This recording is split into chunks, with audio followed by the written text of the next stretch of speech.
Folks, forgive all the shadows in this video. I'm out here and we're putting seeds in our seedling trays to start our seedlings for our fall garden.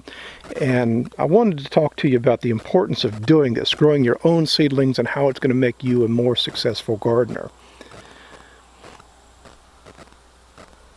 I've got this sheet down here on the table, and I made this sheet in my last little video that I did where I talk about how do you figure out how many seedlings you need for your garden. And come out here and I put all these seeds in here. Part of that process is figuring in a 15% of your seeds will fail to germinate. And I have planted extra seeds to make up for the 15% that's not going to germinate.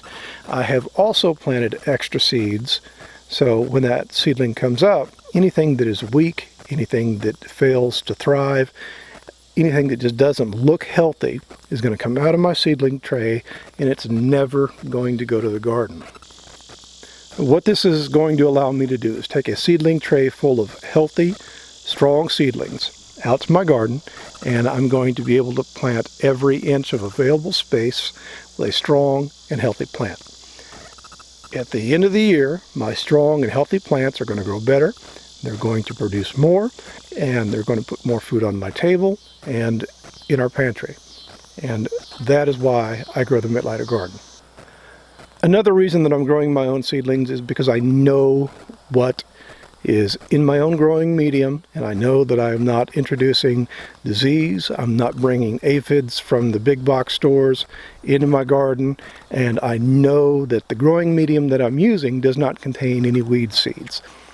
Seedlings that you buy from greenhouses and even big box stores that have seedlings there to buy, they may or may not have good growing medium.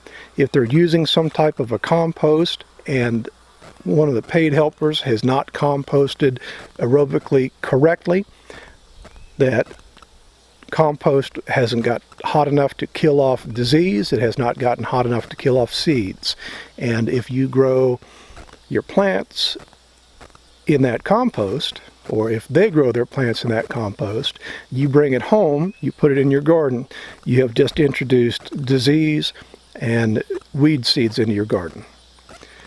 By doing it this way, you have ruled out the possibility that there is any disease in there and there are any weed seeds. I'm growing in sand and sawdust. I mix this up new every year. There has not been anything grown in it, and I know there are no weed seeds and there are no diseases in that soil that can be transmitted to my plants. Quick and dirty, but there you go. This is not a hard process. This is easy to do, and please consider it. It's going to make you a better gardener, and it's going to put more food on your table at the end of the year.